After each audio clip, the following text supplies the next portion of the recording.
Eh bien, donc c'est parti pour nos sujets. Donc, comme tu le présentais, une offre très diversifiée chez RSM et notamment l'offre que nous défendons et portons avec Guy aujourd'hui, qui est une offre destinée aux fonctions de contrôle et de conformité dans l'entreprise.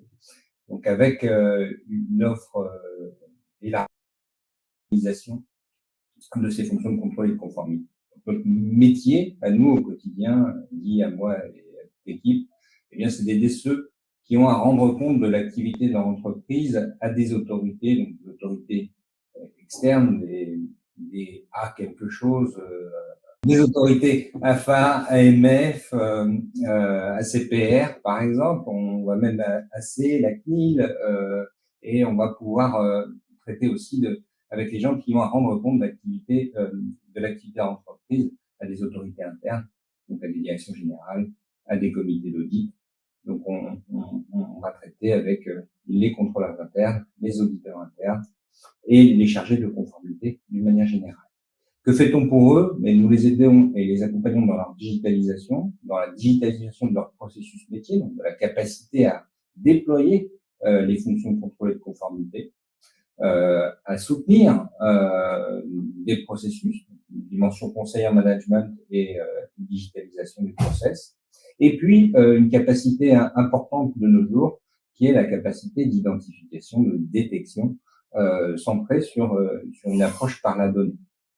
Donc en fait, on aide nos clients à trouver l'aiguille dans la meule de foin, à aller chercher les transactions atypiques dans leur organisation et à se concentrer dessus. Transactions atypiques, par définition, c'est un process qui s'est déroulé de manière anormale, et donc c'est une transaction qui nécessite un regard et une mise en conformité. C'est complètement dans ce fil-là que nous développons une offre d'analyse de données. Donc aujourd'hui, appuyée sur plusieurs plateformes, dont la plateforme Arbutus. Arbutus va nous permettre de déployer une démarche complète d'analyse des données produites par l'entreprise. Donc l'idée étant que la fraude, l'erreur, l'insuffisance de contrôle interne, les bugs, comme on dit au quotidien, vont laisser des traces dans les systèmes d'information de l'entreprise. Des traces qui sont soit le témoignage d'un fonctionnement anormal, soit vont être aussi des failles, des vulnérabilités, qui vont permettre à des gens moins bien intentionnés que la moyenne de venir exploiter des replis organisationnels, exploiter des failles dans l'organisation et dans les processus pour pouvoir détourner les actifs de l'entreprise à leur profit, par exemple. Et donc, si on s'intéresse du coup notamment à ces risques de fraude, par définition, on joue un peu aux gendarmes et aux voleurs. Et donc, la personne qui se rend coupable de la fraude va faire tout ce qu'elle peut pour cacher cette fraude et notamment la cacher dans son paysage organisationnel. L'intérêt de travailler au niveau de la donnée, c'est qu'on va travailler dans 3 couches d'abstraction en dessous de l'organisation de l'entreprise. Donc une zone que ne maîtrise en général pas le salarié ou le client lambda, et donc qui va nous permettre d'observer l'entreprise avec un angle de vue totalement différent. Et là, les actions de maquillage, de dissimulation qui auront pu être mis en œuvre au niveau du processus, eh bien, n'ont pas d'effet en fait sur la donnée, et c'est là qu'on va pouvoir trouver et mettre en valeur des opérations atypiques, voire anormales. Et donc, Arbutus, c'est un outil édité par un éditeur canadien, donc ça rappellera des choses à certains d'entre vous. Oui, c'est le petit frère d'un certain ACL avec lequel nous travaillons beaucoup également. Arbutus va nous permettre d'analyser, d'exploiter ces données, va vous permettre d'exploiter ces données avec un langage qui est facile d'accès, on va le voir tout à l'heure, avec une capacité qui est très forte, notamment quand on la compare à des outils du quotidien comme Excel. Et puis, on va aller bien entendu au-delà avec la capacité d'associer des parties prenantes, de créer des workflows qui vont nous permettre de prévenir les bonnes personnes dans l'organisation. Et puis, on le verra aussi très rapidement, la capacité de s'interfacer avec tout outil de dashboarding pour pouvoir rendre compte de ces activités-là et partager très largement vos constats. Le principe de l'analyse de données, il est articulé donc autour de 4 grands temps forts. Le premier temps, c'est la capacité à attraper la donnée, à la collecter. L'intérêt d'un outil comme Arbutus, eh bien, c'est que quelle que soit l'origine de la donnée, quel que soit son format, on va transformer cette donnée, lire cette donnée et la manipuler dans un format propriétaire d'Arbutus, ce qui fait que vos données viennent de SAP, viennent de web scrapping, viennent de votre outil de gestion de notes de frais ou de l'Active Directory de l'entreprise, eh bien, on va les disposer sous un format pivot qui va nous permettre de pouvoir les confronter entre elles et pouvoir analyser, identifier des situations atypiques. C'est la première des fonctionnalités qu'on travaille et que l'on déploie dans le cadre des projets. C'est la connexion à la donnée source, connexion dynamique ou mise à disposition de données d'extraction pour pouvoir permettre le contrôle. Deuxième étape fondamentale, c'est la capacité à modéliser un contrôle, à construire le processus de contrôle, puisque l'enjeu en fait de l'analyse de données, c'est de transformer des millions, voire des milliards de lignes que comportent vos systèmes d'information en quelques écritures atypiques qui sont signalées et qui vont permettre à des experts de définir s'il s'agit d'anomalies ou pas et de mettre en place les actions de remédiation qui s'imposent.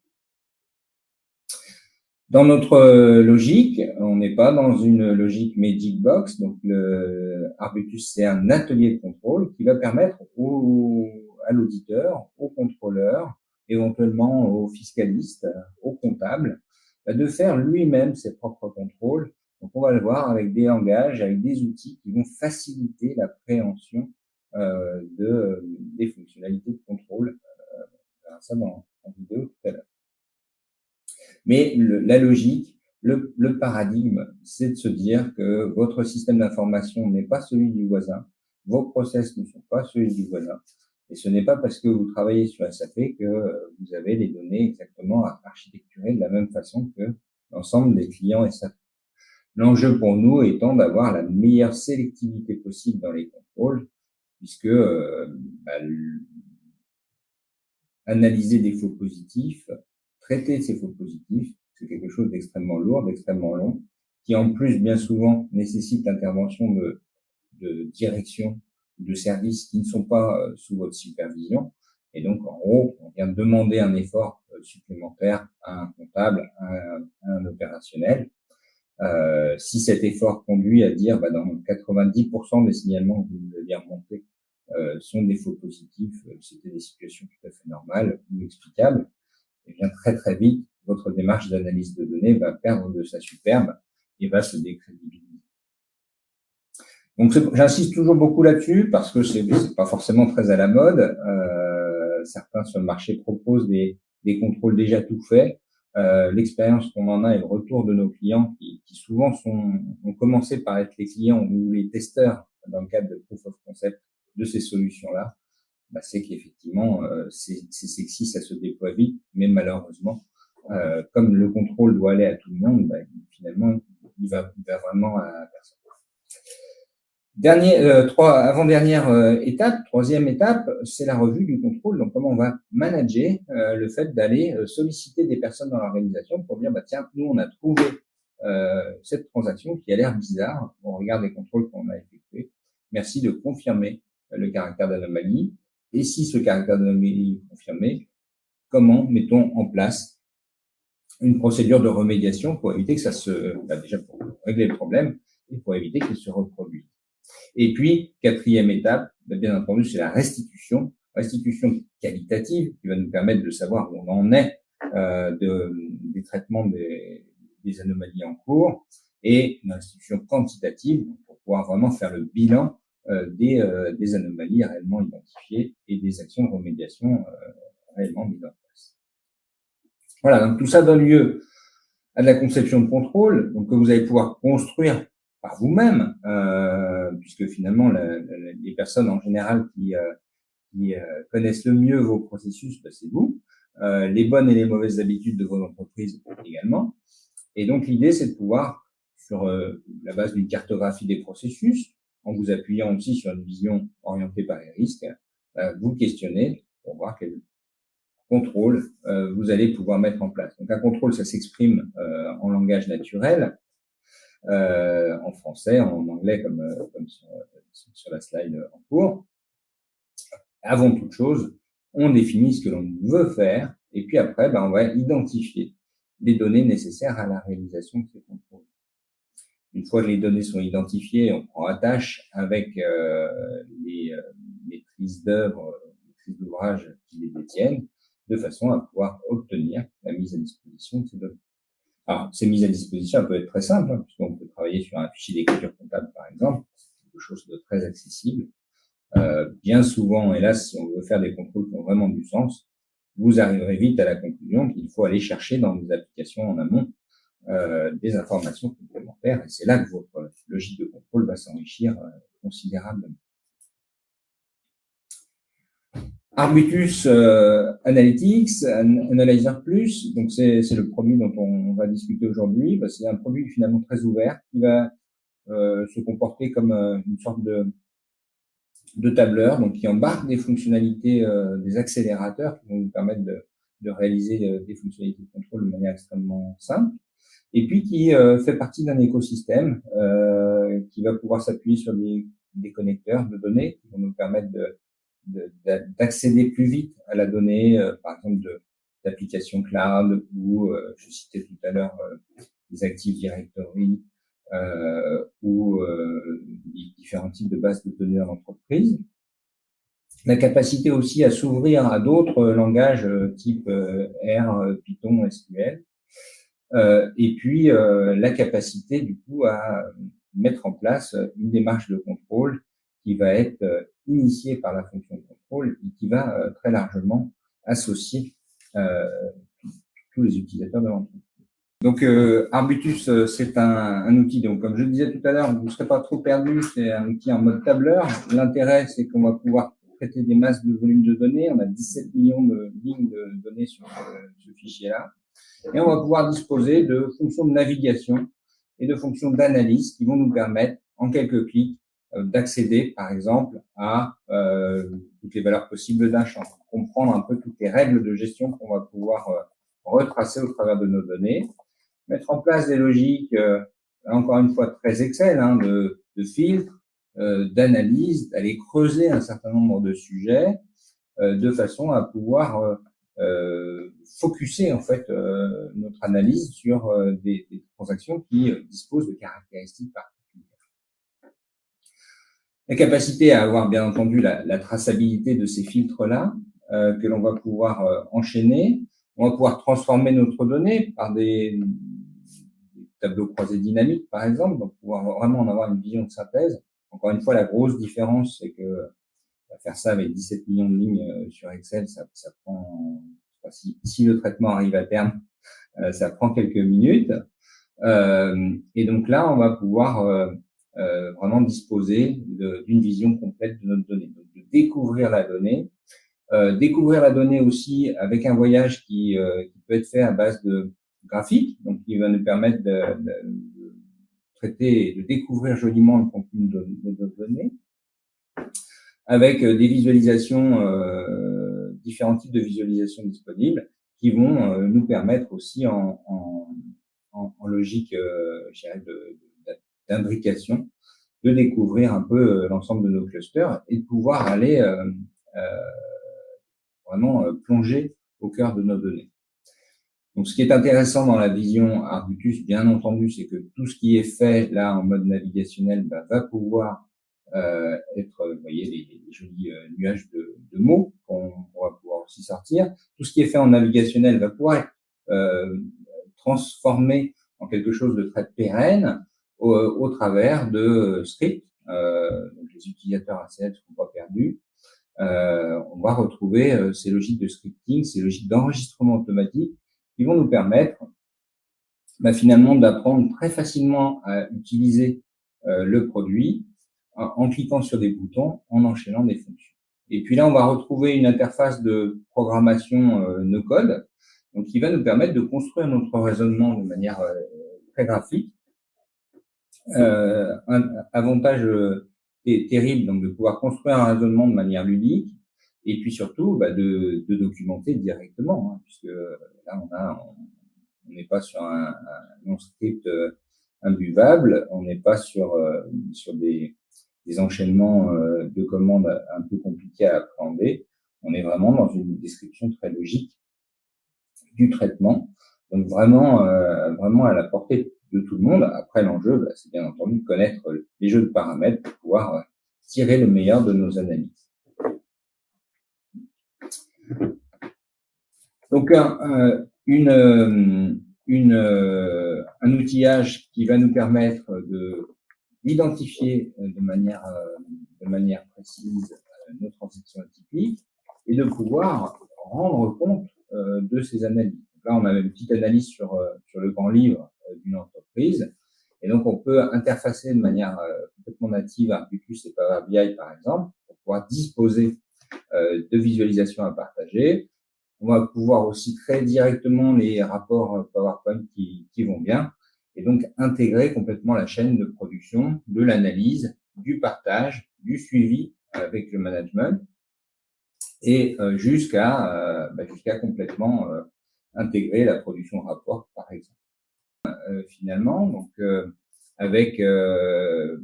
en faisant nos premiers pas avec la data avec Arbutus, donc d'abord découvrir les données, puis après construire des analyses, et puis ces analyses, quand elles deviennent pertinentes, eh bien on a envie de les rendre récurrentes, ce qu'on appelle la data automation, donc la capacité à rendre nos analyses pérennes, à les exécuter de manière programmée tous les mois, tous les jours, toutes les semaines, tous les ans.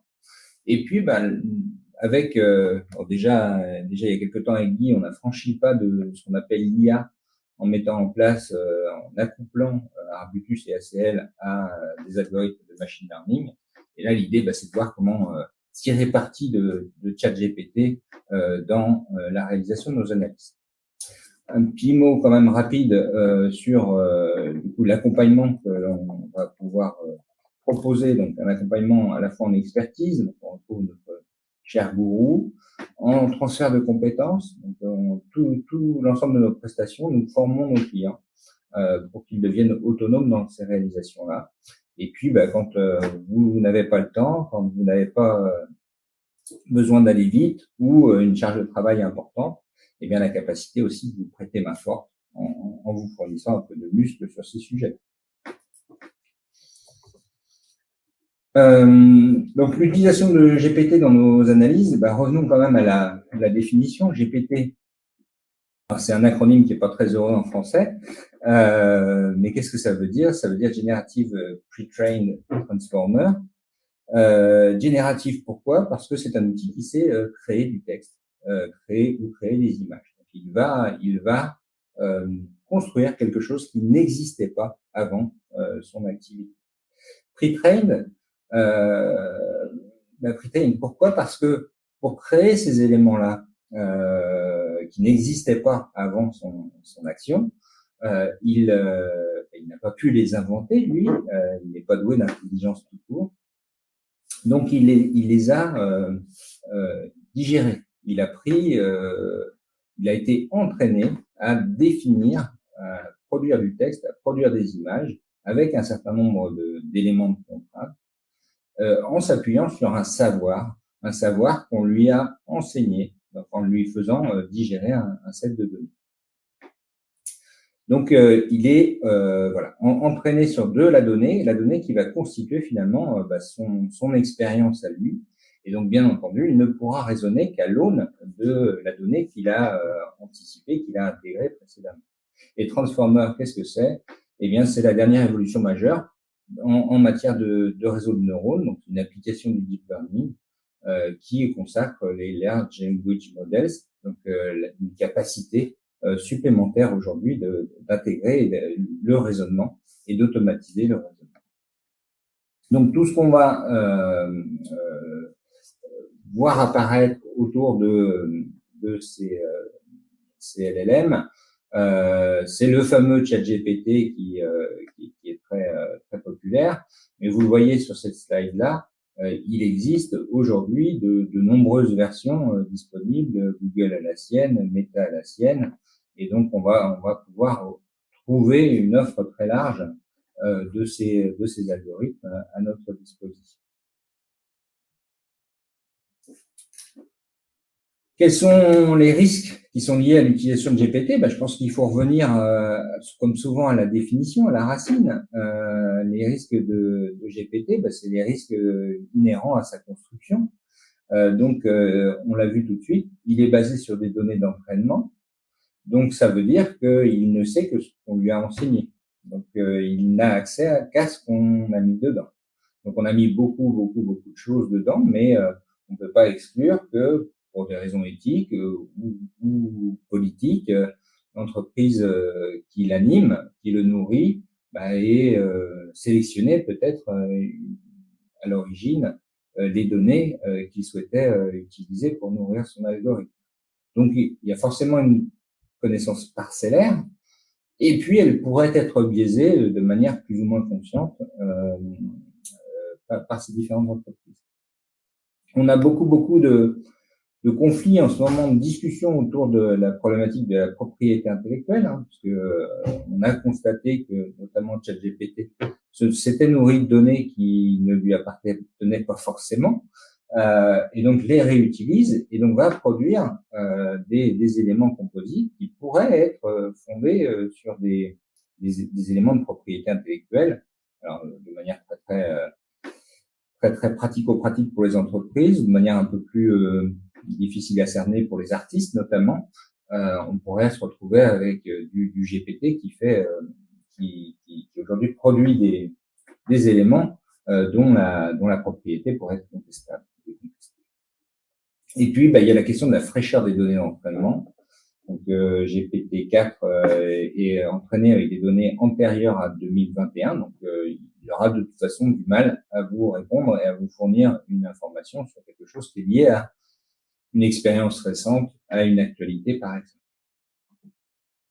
Donc ça, il est nécessaire, totalement nécessaire d'avoir ça en tête lorsqu'on va utiliser le produit, puisque c'est vraiment des conditions phares de son utilisation.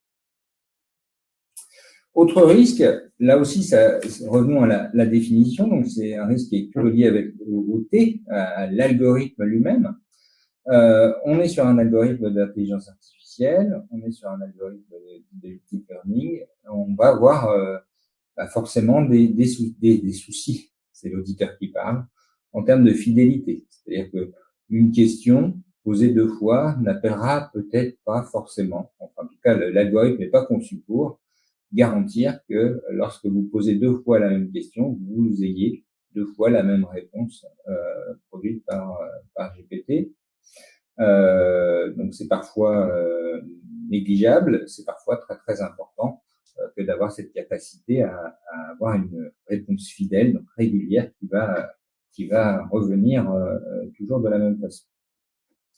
Deuxième limite, c'est la justesse. La justesse, c'est quoi? C'est le fait que rien ne ressemble plus à une réponse juste qu'une réponse erronée.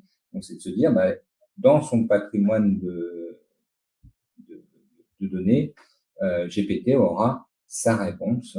C'est peut-être pas la réponse que vous attendez, c'est peut-être pas la réponse que la réalité devrait conduire à donner. Donc, il faut avoir aussi la capacité de vérifier ces réponses-là. Et pour vérifier ces réponses-là, on a un troisième handicap avec ces outils-là, c'est que ces outils-là ne révèlent pas leur source. Donc, ils ont digéré de l'information, intégré de l'information lors de l'entraînement, et ils ne savent pas faire le lien. En fait, cette information est complètement intégrée, faite leur, et ils ne savent pas dire voilà ma réponse, et ma réponse elle est étayée par tel et tel élément que j'ai appris lors de la phase d'entraînement de mon algorithme. Donc, pour des gens un petit peu auditeurs sur les bords, c'est toujours un peu handicapant de se dire qu'on ne pourra pas exploiter notre piste. Et puis, globalement, une sensibilité de l'algorithme à la façon dont on va poser les questions. Je pense que Guy nous en parlera tout à l'heure. La réponse dépend grandement de la façon dont vous avez posé la question. Autre gamme de risques, des risques qui sont plus liés à l'utilisation du service. Dis-moi ce qui te préoccupe, je te dirai qui tu es. Par définition, ce qu'on va demander à GPT, c'est de résoudre nos problèmes. Donc, par reverse engineering, GPT aura la capacité d'accéder à la totalité de nos problèmes. Et pour pouvoir, on le verra tout à l'heure, pour pouvoir être en capacité d'avoir une réponse utile à nos questionnements, eh bien, il va falloir fournir des informations à GPT pour l'aider à prendre en considération tous les éléments du problème. Et donc, cette mise à disposition d'informations peut révéler des fuites de données. Vous allez sortir de l'information de votre entreprise ou de vos clients à destination de ces services-là. Donc, on doit se poser la question de la réutilisation éventuelle de ces données, des critères de sécurité purs. Donc, une fois qu'on les a déposées là-bas, est-ce qu'elles sont détruites un jour, comment elles sont retenues, comment sont sécurisées simplement les interfaces, les appels aux API. Donc ça, c'est des sujets très importants à traiter. Et puis, on voit aussi beaucoup d'applications autour de ChatGPT, fais-moi un petit code en Python qui permet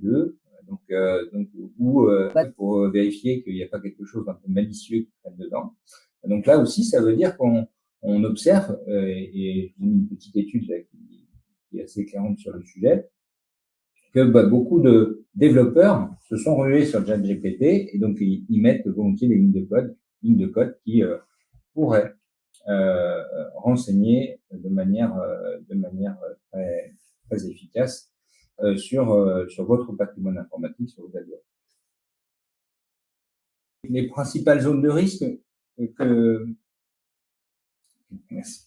les principales zones de risque que nous voulions partager avec vous, donc le fait aussi qu'on peut carrément utiliser ChatGPT pour dire construis-moi un outil d'attaque un peu efficace. Et puis toujours le doute de savoir ce que devient nos données et donc la capacité qu'elles pourraient avoir à rejoindre une sorte de domaine public et peut-être les données d'entraînement de l'outil, ce qui fait que très vite on pourrait avoir une connaissance extrêmement précise sur votre organisation et sur la manière dont elle fonctionne. Donc, forcément, avant de vous proposer cette expérimentation et ce retour sur l'expérimentation, nous on a d'abord cherché à essayer de tester ChatGPT dans un contexte qui soit le plus sécurisé possible. On s'est tourné vers nos amis de Microsoft, donc ils proposent l'accès à la ressource GPT-P4 via la plateforme Azure OpenAI Service, donc qui est dans votre tenant Azure, donc avec les promesses habituelles de Microsoft en termes de sécurité et de maîtrise de votre environnement informatique. L'engagement aussi de non-réutilisation des données de l'entreprise dans les bases d'apprentissage. Donc, officiellement, rien ne sort de votre tenant. Juste, vous utilisez la ressource et vous utilisez les algorithmes pré-entraînés. La notion de pré-entraînement, du coup, exclut le nourrissage à partir de vos data.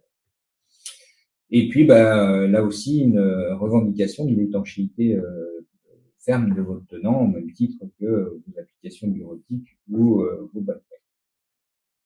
Et puis une dimension de coût, donc qui vient protéger et légitimer tout ça. Donc l'utilisation en fait de l'algorithme est fondée sur une logique de jetons, donc jetons qui sont consommés dans une combinatoire entre les données que vous remontez à l'outil et puis les traitements qui vous exécutent. Et on est à peu près sur 1/100 de centime par jeton, donc ce qui fait que les expérimentations dont on va vous parler vont coûter quelques euros.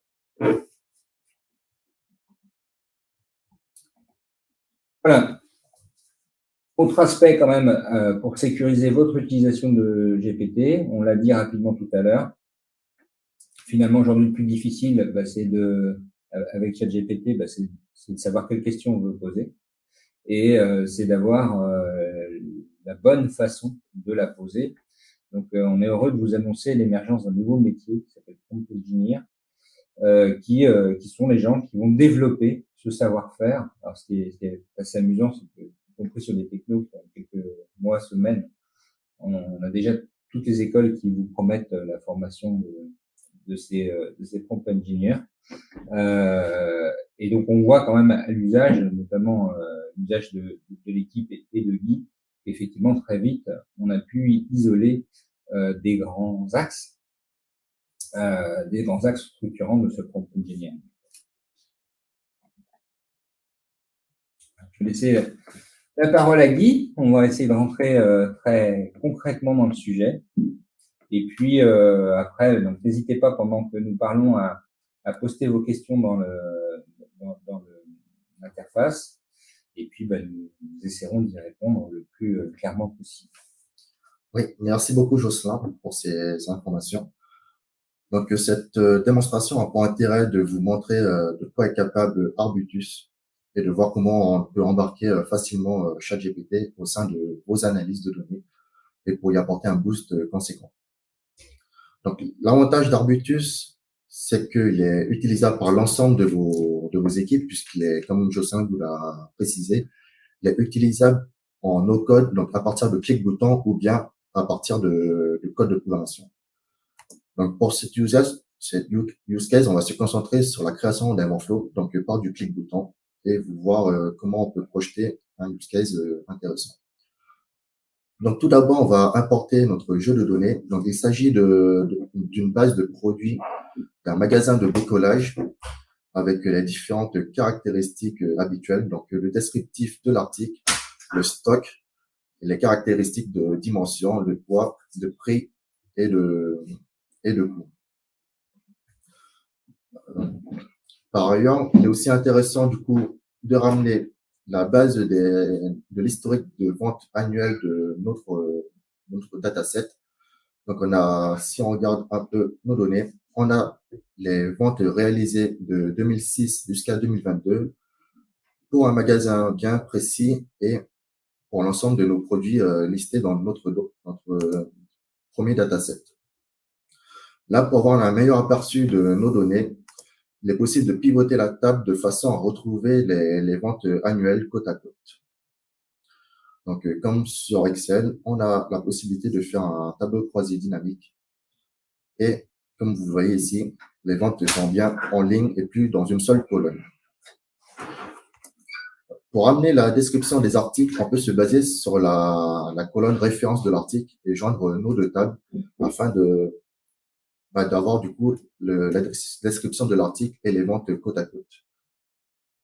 Comme ça, on peut mieux appréhender la table en sortie pour avoir un meilleur aperçu de ce qui se passe dans ce magasin.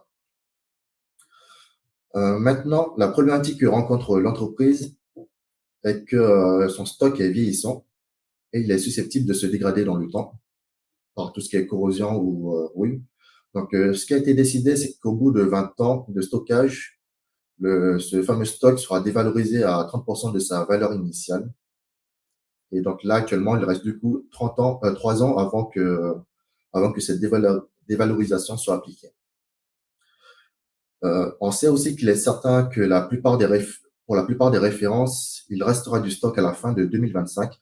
Donc l'entreprise se demande est-ce qu'il n'est pas plus judicieux de se débarrasser dès maintenant d'une partie de son stock en passant par un circuit alternatif, donc par un ferrailleur par exemple, plutôt que de devoir subir à nouveau les coûts de stockage et les coûts d'arbitrage de référence proposés en magasin, en essayant de maximiser le gain ou minimiser du coup la perte sèche.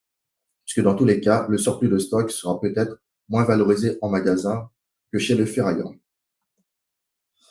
Donc, on a récupéré les prix d'achat d'un ferrailleur, donc les prix du jour du ferrailleur, qu'on intègre dans notre analyse, comme c'est montré sur votre écran. Le ferrailleur, il est indexé sur les cours de matériaux du London Metal Exchange, donc le marché de commodités, de matières premières.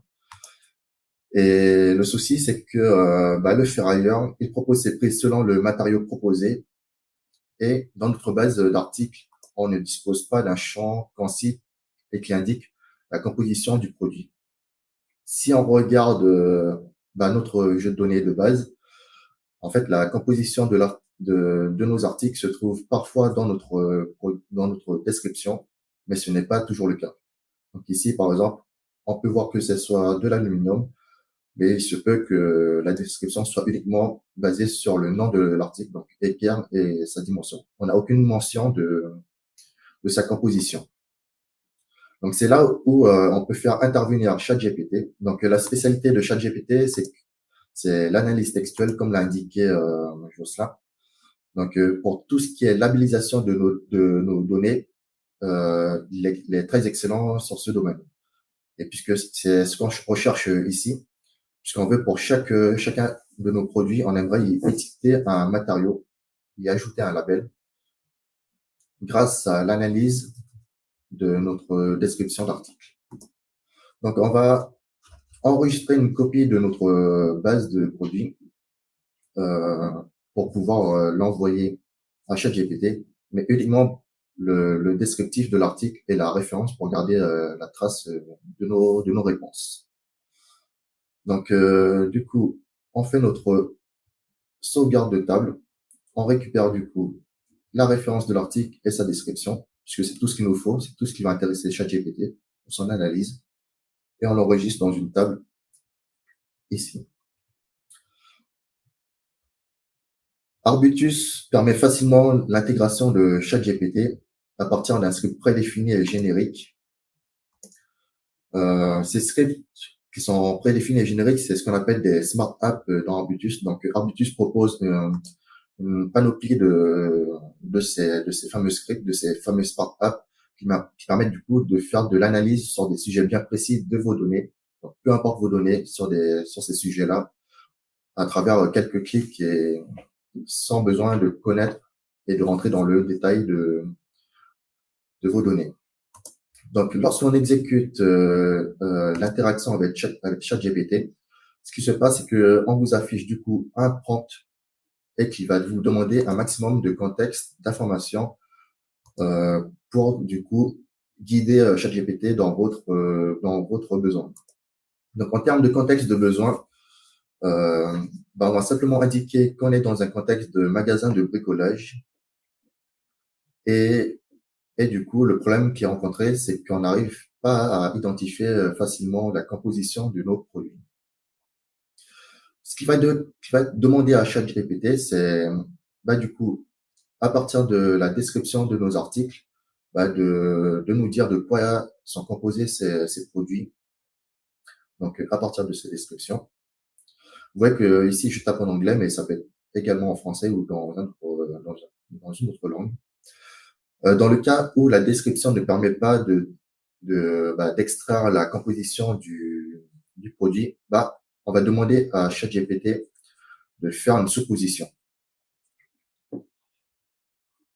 Et aussi, puisqu'on a besoin de faire la jointure avec notre table d'achat de notre ferrailleur, on va aussi demander du coup le symbole, la devise entre guillemets de nos matériaux sur le marché boursier. On peut donner une description rapide de nos données. Donc, on va simplement dire qu'il s'agit ici d'une table qui contient des descriptions d'articles. Et on va préciser à ChatGPT, même si ce n'est pas forcément nécessaire, que ces descriptions se trouvent dans la colonne qui s'appelle Product Description Article. En format de sortie, c'est très important du coup de demander sous quel format on veut récupérer nos résultats. Donc cette fois-ci, on va demander de sortir en réponse une table délimitée avec précisément 3 colonnes, Product Reference, Product Material et Commodity Symbol. Et du coup, on va préciser que le séparateur dans cette table, c'est le point virgule.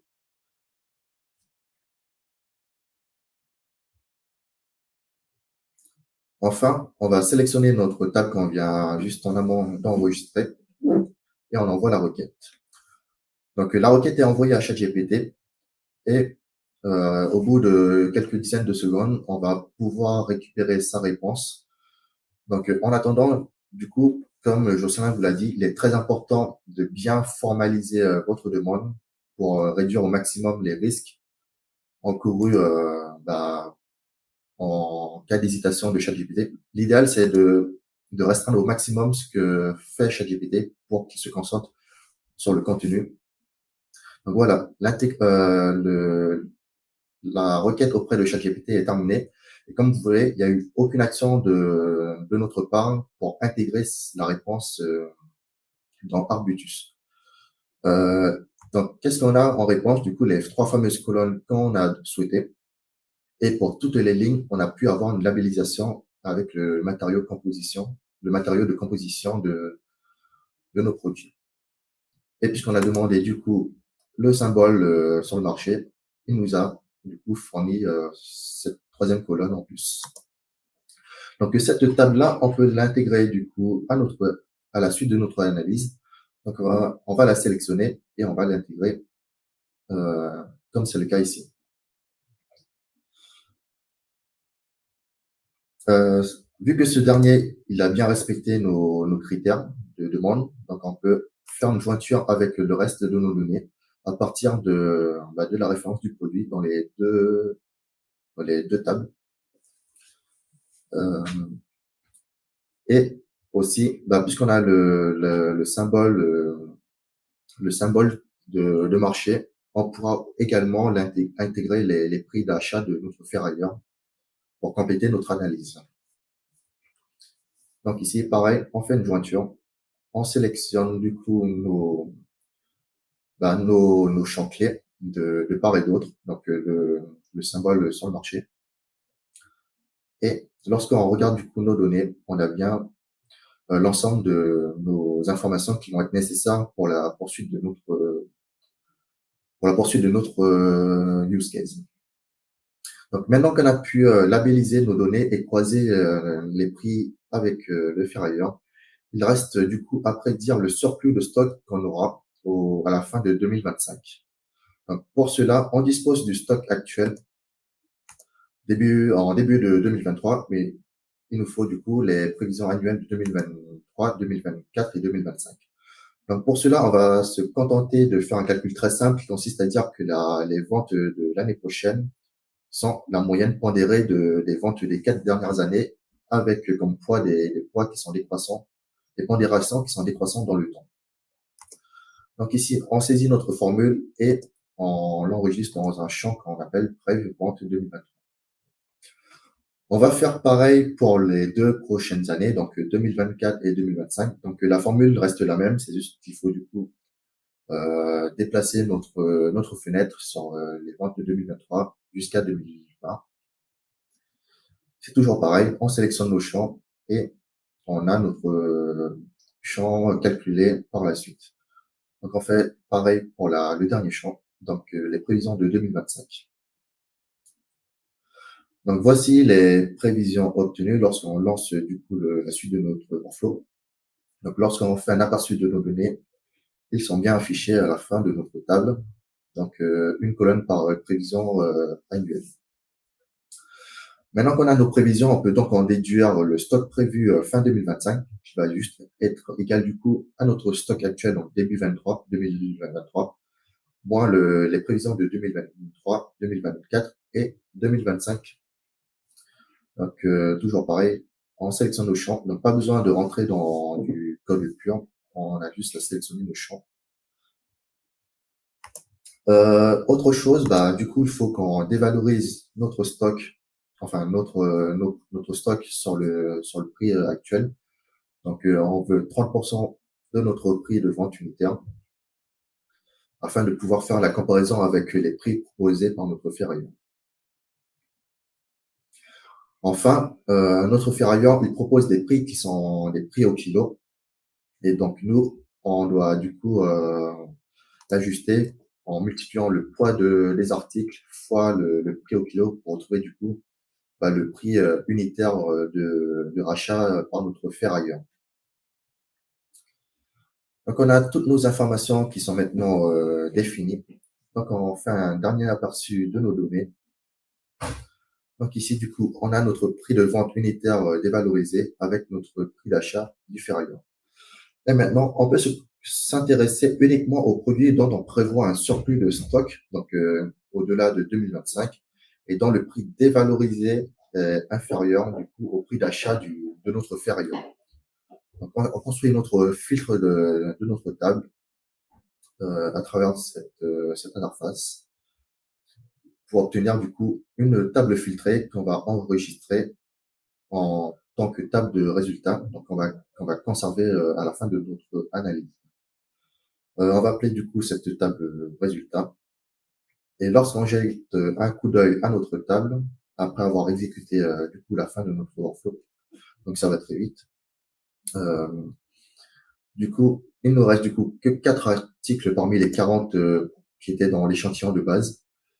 Et ces 4 articles, du coup, ça correspond du coup à ce qui doit être revendu auprès de notre ferrailleur pour récupérer un maximum de bénéfices et ne pas avoir à subir les coûts de stockage et d'arbitrage. Donc ici, on a du coup le surplus de stock qui va être revendu auprès de notre ferrailleur et du coup avec quel prix de revente. En comparaison du coup avec notre prix déprécié qui est du coup inférieur effectivement au prix de rachat de notre ferrailleur. Donc voilà, cette démonstration s'arrête ici. J'espère que vous pouvez du coup vous projeter avec Arbutus et voir comment ChatGPT peut servir dans tout ce qui est analyse de données, que ce soit textuel ou de la donnée pure, donc numérique, pour faire vos analyses. Je vais du coup laisser la main à Jocelyn pour qu'il reprenne du coup le fil du webinaire. Parfait. Donc merci Guy, merci pour ce travail très éclairant. Alors, moi qui m'a assez bluffé dans le sens où ce qui est difficile quand on a accès à la puissance de ChatGPT pour nos exemples et nos applications d'analyse de données, c'est que l'enjeu, c'est justement de pouvoir réaliser des analyses qu'on ne pouvait pas faire avant.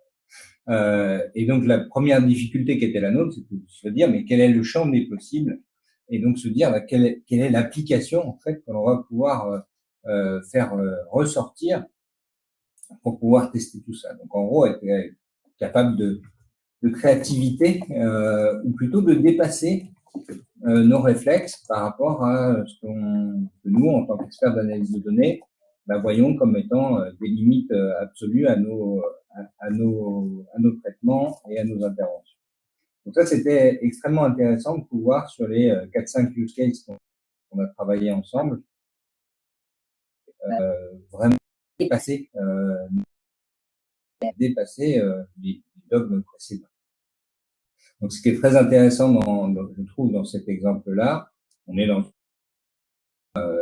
très très classique et courant autour de la dépréciation du stock, mais en fait finalement c'est un outil d'aide à la décision et c'est la capacité de se dire souvent décider, j'ai pas toutes les infos, j'ai pas comme je l'aime, mes données sont de qualité médiocre, pas les compléter sauf à lancer un chantier lourd très coûteux dans l'entreprise. L'utilisation de ChatGPT va nous aider à peut-être faire des grandes sélections, et derrière après à vérifier le travail qui a été fait par l'algorithme, puisqu'on a déjà partagé ensemble sur les limites en tête lorsque vous vous projetez dans son utilisation. On avait 4 ou 5 références qui allaient au ferrailleur, peut-être maintenant on en aura 7.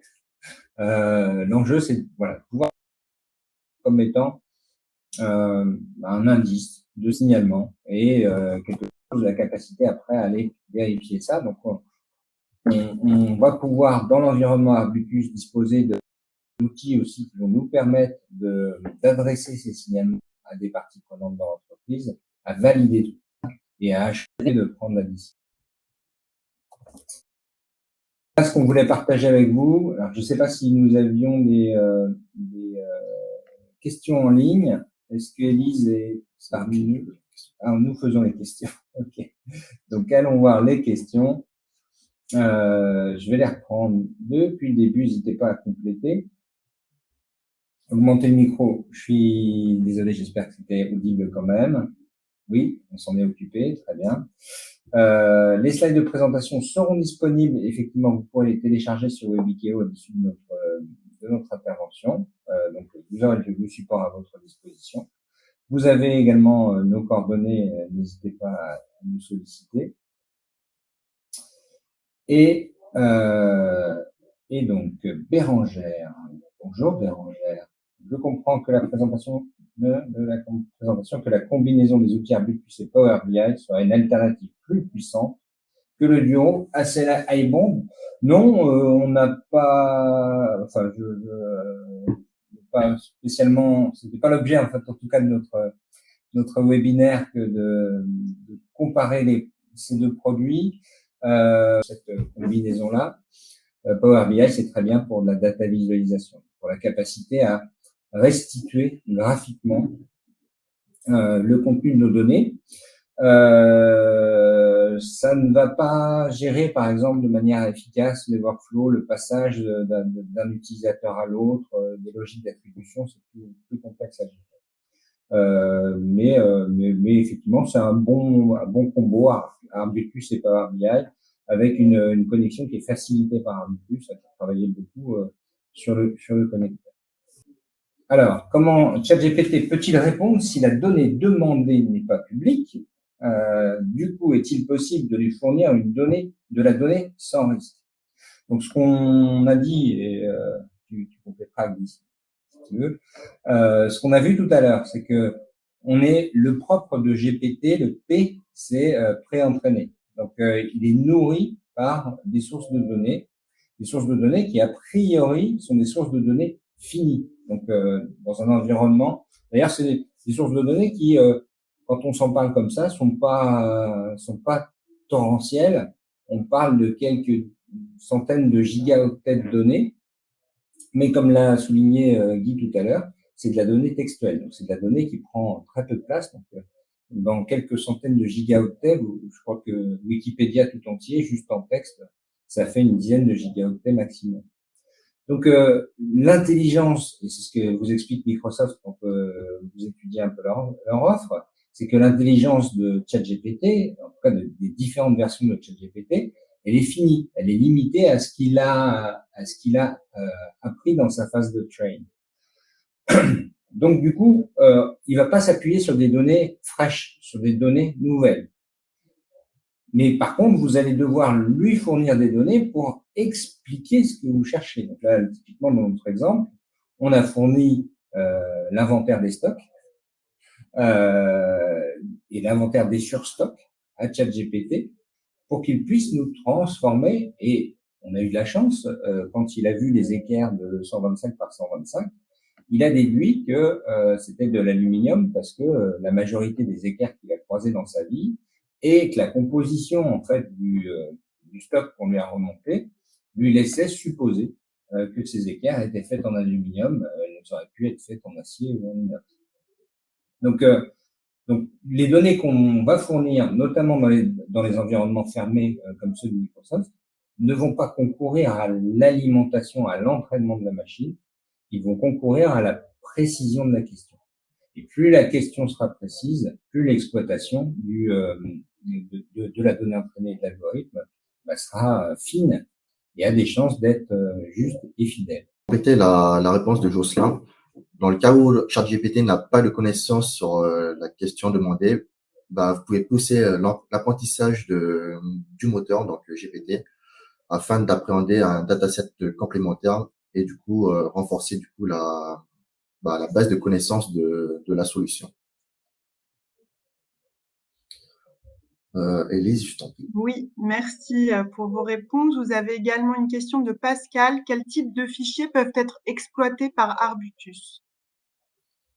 Les types de fichiers qui peuvent être exploités par Arbutus sont les fichiers de format standard, donc la plupart des fichiers, que ce soit du fichier plat, du Excel, du JSON, du XML, tous les fichiers, tous les formats habituels qu'on retrouve pour stocker nos données. Et si jamais la donnée n'est pas sur votre ordinateur, il existe beaucoup de connecteurs disponibles sur Arbutus pour récupérer la donnée directement sur des serveurs ou sur des API, des services proposés sur des sites web pour récupérer du coup la donnée de façon à l'intégrer sans risque de perte.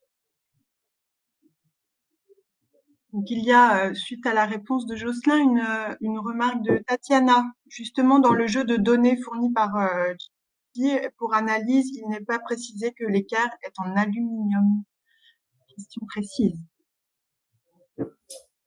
Oui, c'est l'intérêt en fait de la démarche, et c'est le côté un peu bluffant de la démonstration, c'est qu'effectivement on a un niveau d'information qui est différent d'un champ à l'autre, et GPT du coup lui a complété l'information avec sa base de connaissances, avec ses connaissances.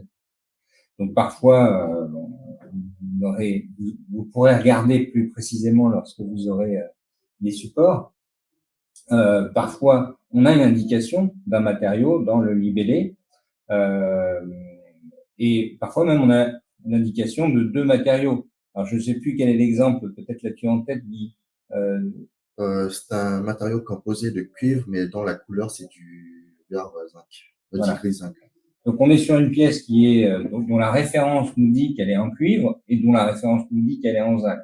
Ce qui est très intéressant dans le résultat qu'on a obtenu avec ChatGPT, c'est qu'il a compris que la référence était bien celle d'une pièce construite en cuivre à laquelle nous avions donné l'aspect zingué. Donc il a fait la différence entre le matériau principal et une information qui est caractéristique d'un matériau, mais qui a été utilisé plutôt dans un concept de décoration, dans un concept de traitement de surface de la pièce. Et puis parfois, on n'avait pas de matériaux précisés. Donc dans ce cas-là, il va puiser dans ses connaissances pour pouvoir supposer. Ça fait bizarre à dire, hein. On n'est pas habitué, nous les auditeurs, à supposer. Donc ChatGPT va supposer une matière majoritaire. Ça n'est qu'une supposition. Après, on va aller regarder. Donc l'idée, c'est de se dire qu'on est sur un outil. Encore une fois, l'intelligence artificielle, très souvent, c'est des processus qui ne sont pas reproductibles, donc qui vont vous donner des résultats différents d'un traitement à l'autre. Parfois, ils ont un niveau de précision tel qui fait que la différence du résultat nous importe peu puisqu'elle n'est pas dans nos critères. Mais par construction, c'est des algorithmes qui vont avancer et qui vont se régénérer sans être reproductifs totalement. Et donc voilà, l'intérêt c'est que là on est dans une application d'aide à la décision. Donc on ne va pas jeter les références tout de suite sur la foi de GPT. Par contre, ça nous a permis d'identifier dans un grand volume de données, en quelques secondes de traitement, des références qui semblent être les références prioritaires. Voilà, je pense, Jocelyn, effectivement, Tatiana demande précisément si il y a un message qui permet de demander la validation de la matière, si cette supposition elle est signalée sur le type de matière. En fait, dans la démonstration, on s'est arrêté à l'extraction de notre résultat, mais bien sûr, la démarche ensuite, c'est de faire une démarche saine, donc de vérification des données pour savoir si on valide ou on dévalide certaines des propositions posées par ChatGPT, et pour avoir du coup un regard humain sur des données plus restreintes, donc avec moins de volumétrie, pour faciliter du coup la prise de décision, comme disait Jocelyn. Alors, je crois que la question de Tatiana, c'est de dire, si j'essaie de la reformuler, est-ce que Guy, tu penses que si on dit à ChatGPT, tu me trouves le matériau principal associé à, et tu m'indiques quel est le niveau de confiance que tu as en toi-même, quel niveau de certitude tu as sur ce matériau, il sera capable de nous dire, bah oui, bêta, telle pièce, c'est marqué dans la désignation que c'est du fer forgé, donc je suis sûr à 100%. ou ah ben non, ça c'est la fameuse équerre, et donc là je suis sûr à 10% parce que pour arbitrer le fait que c'est de l'aluminium, ben j'ai vu que à chaque fois que j'avais équerre dans ces dimensions-là, c'était plus souvent de l'aluminium que de la cyanure. Est-ce que si on s'est bien posé la question, on a des chances d'avoir ce genre de réponse? Autre question, bonjour, comment peut-on être certain que les données transmises par ChatGPT sont exactes, assurant ainsi l'exactitude des calculs? Une des limitations de ChatGPT étant l'absence de sources avec des données limitées à 2021 et parfois des inexactitudes, comme vous nous l'avez rappelé en introduction. Alors, comment peut-on être certain que les données transmises par ChatGPT sont exactes? Ce qu'on a essayé de vous démontrer, c'est qu'on ne peut jamais l'être dans une notion d'exactitude parfaite. Après, la question fondamentale, c'est de savoir si cette inexactitude est tolérable dans la marge d'erreur que l'on accepte. Donc, si vous utilisez des algorithmes qui analysent des radiographies pour détecter des cancers des poumons, et ben ça marchera pareil. Je confirmerai même sous la torture que l'algorithme ne tournera pas deux fois de la même façon et ne vous fera pas deux fois la même prédiction. Sauf que il fera pas deux fois la même prédiction, mais dans 99,9% des cas, il détectera votre cancer parce que pour détecter le cancer, il avait une marge d'erreur qui était suffisamment grande pour absorber en fait l'imprécision et l'absence de répétabilité de l'algorithme. Donc c'est tout une balance en fait entre un niveau de précision. Alors là, je rejoins Tatiana, le niveau de précision, il n'est pas affirmé, il n'est pas prononcé. ChatGPT ne prend pas de précaution dans l'opinion qu'il délivre. Comme on vous l'a dit avec Guy, du coup, on est dans l'aide à la décision. Donc, nous, ce qu'on vous conseille, c'est après, derrière, de mettre en place de la réassurance. Cette réassurance, elle peut être humaine. Je descends dans l'atelier, je regarde, je vois que c'est le bon matériau, parfait. Elle peut être aussi automatique. C'est-à-dire que derrière tout ça, on pourrait imaginer avec ChatGPT des contrôles, par exemple, sur les habilitations. C'est un de nos grands sujets. L'analyse des conflits d'habilitation dans les ERP par exemple, eh bien on pourrait demander à son avis à ChatGPT sur notre matrice de séparation des tâches dans SAP ou dans Oracle. On pourrait intégrer du coup son avis et venir corriger un certain nombre d'éléments ou venir mettre sous contrôle un certain nombre d'éléments qui seraient éventuellement défaillants. Et derrière, on pourrait mettre en place une analyse de données, mais cette fois déterministe, donc sur une logique rule-based de vérification de la règle, qui nous servirait en gros de ceinture à nos bretelles ChatGPT. C'est extrêmement puissant, c'est extrêmement détaillé, c'est extrêmement précis, mais il y a des limites. C'est vraiment tout l'objet de notre webinaire que d'attirer votre attention là-dessus. Donc, je pense que ça répond également à la nouvelle question de Tatiana, qui indique que vous êtes en train de dire que la démonstration de Guy pourrait conduire à une liste de résultats différents avec les mêmes conditions d'entrée. Exactement. Après, la question, c'est quel est le niveau de cette différence? C'est-à-dire, est-ce que si j'ai 5 références que me pointe l'outil en disant celle-là, en fait, voilà, c'est vraiment un outil d'aide à la décision. Donc, l'outil dit celle-là, va les regarder en priorité. Et quelque part, mais ça, c'est le cas des algorithmes d'IA en général, c'est je te suggère d'aller voir. Je sais pas te dire de manière très, très précise pourquoi. En machine learning, c'est pareil. Je vais voir cette transaction parce que j'ai un ensemble de signaux faibles, un ensemble de variables qui se positionnent d'une façon telle que je suppose que cette transaction mérite d'être regardée. On est totalement là-dedans. Et Jocelyn parlait aussi en début du webinaire tout l'intérêt de bien formaliser la demande. Et c'est pour ça que du coup, on a ce fameux métier émergent de prompt engineer qui consiste à apprendre l'art de parler à nos machines. Donc, plus la demande sera précise et moins ChatGPT sera variable dans sa réponse.